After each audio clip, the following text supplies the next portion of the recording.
Quand on regarde le comportement des consommateurs, c'est-à-dire la façon dont on habite, la façon dont on se nourrit, la façon dont on se déplace, etc., les modifications, elles sont là, mais elles sont là à un rythme qui est très lent.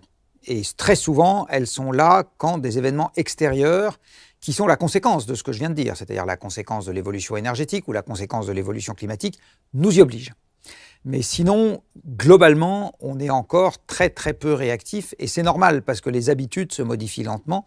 On est quand même des animaux sociaux et des animaux à habitude. Jusqu'à maintenant, c'est plutôt ça qui nous a permis de survivre. C'est-à-dire quand on avait pris l'habitude de ne pas aller traîner dans des endroits dangereux et quand on avait pris l'habitude d'aller relever les pièges là où passait du gibier, c'était plutôt ça qui assurait notre survie.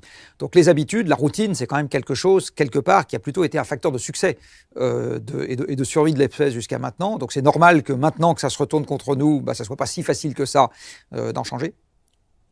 C'est également vrai pour les valeurs et la communauté d'esprit.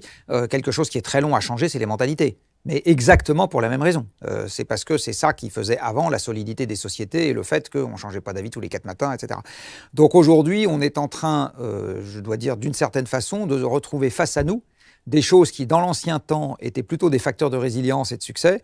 Et aujourd'hui, c'est plutôt des handicaps parce que ça nous empêche d'être agiles et d'évoluer rapidement alors qu'il faudrait le faire.